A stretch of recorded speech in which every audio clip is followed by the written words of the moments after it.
Back to my channel Himashree Barman.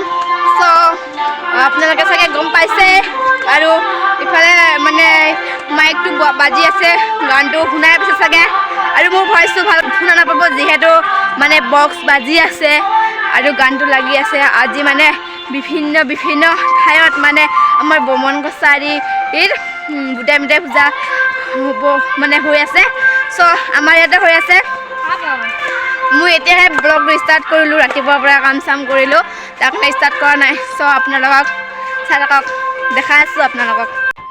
চ' মই finally পূজাত আহি পালোঁ এতিয়া, আৰু ইপিনে মাংস কাটি আছে প্ৰসাদত দিবৰ কাৰণে, আৰু ইপিনে পানীবোৰ উতলাই আছে প্ৰসাদৰ, আৰু এইপিনে মাছ বাচি আছে।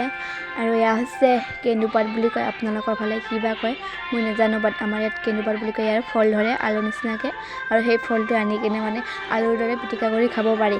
আপোনালোকে জানে নাজানো, কিন্তু আমাৰ ইয়াতে আমি খাইছোঁ কেইবাৰমান। আৰু এতিয়া পূজা মণ্ডপত বেছি মানুহ নাই, যিহেতু এতিয়া বাজিছে মাত্ৰ 12টা। পিছলৈ আহিব মানুহ বহুতখিনি, আৰু আমি চাবলৈ আহিছোঁ অলপমান পূজাখিনি কাম চাম কৰি কিনে। আৰু আমাৰ পূজাটো হৈছে ক্লাবত হৈছে, আৰু অলপ পিছতে আহি কিনে চালোঁ গোটেইখিনি মানুহ মানে পূজাটো হৈ গ'ল, আৰু একেলগে মানুহখিনি মণ্ডপৰ ওচৰত থিয় হৈছে, কাৰণ পূজাৰ কিছুমান নীতি নিয়ম বাকী আছিলে সেইবোৰ কৰিবলৈ।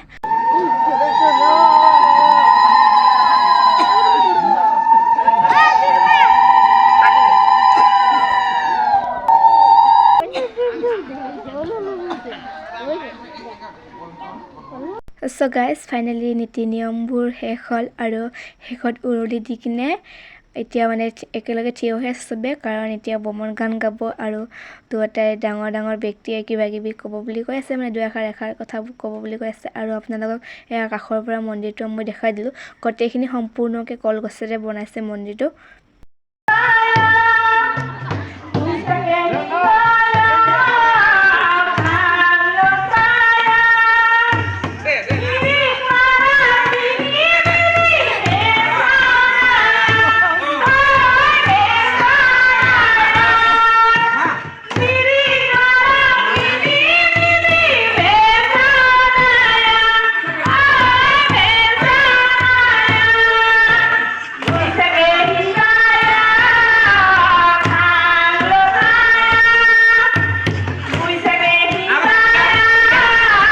আৰু সকলোখিনি শেষৰ পিছত মই কি কৰিম কি নকৰিম বহি অকণমান আমনি লাগি গৈছিল। আৰু আপোনালোকে দেখাই পাইছে সন্মুখত থিয় হৈ থকা ব্যক্তিজনে ৰঙা এটা জগ লৈছে, তাত আছে লাও পানী, আৰু এতিয়া সকলোখিনি শেষ হোৱাৰ পিছত চবকে দিব একাপকৈ লাও পানীটো খাবৰ কাৰণে। আৰু প্ৰথমতে মানে মোৰ কাষত আহিলে আৰু মোক বুলি কৈ আছে খা বুলি, আৰু মই ভিডিঅ' বনালোঁ কাষৰ পৰাই কেনেকুৱা হৈছে চাবলৈ কাৰণে, আৰু ল'লোঁ অকণমান ঠিকেই, কিন্তু লৈ কিনে নাখালোঁ, মানুহে বেয়া ক'ব বুলি।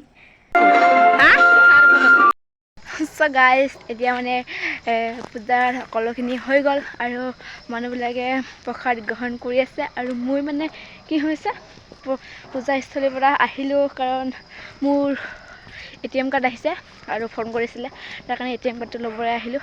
আৰু এতিয়া ছাগলী লৈ যাই আছোঁ, ছাগলীটো লৈ কিনে ঘৰত বান্ধি থৈ কিনে আকৌ পূজাস্থলীত যাম। ডাফ নাই এইটো কাৰণে পিন্ধা নাই, কাৰণ অথনি আমি বজাৰত গৈছিলোঁ বস্তু আনিবৰ কাৰণে, আৰু আহি কিনে বহুত দেৰি হৈ গ'ল, আৰু তাৰ কাৰণে নিপিন্ধিলোঁ।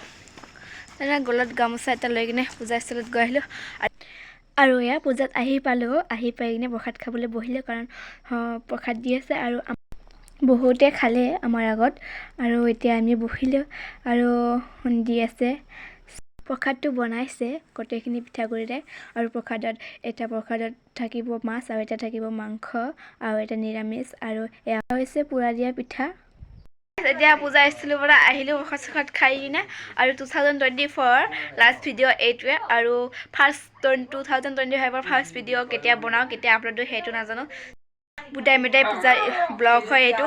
চ' আশা কৰিছোঁ আপোনালোকে ভাল পাব ব্লগটো, আৰু ফেচবুকত চাই থাকিলে ফেচবুকটো ফ'ল' কৰি দিব, আৰু যদি আপোনালোকে ইউটিউবত চাইছে তেতিয়াহ'লে অকণমান ছাপৰ্ট কৰিবা, ছাবস্ক্ৰাইব কৰিবা চেনেলটো, আৰু ভাল কমেণ্ট এটা মাৰি দিবা, মানে আপোনালোকৰ ভাল কমেণ্ট এটাই মোক ভিডিঅ' বনাবলৈ উৎসাহিত কৰি তোলে।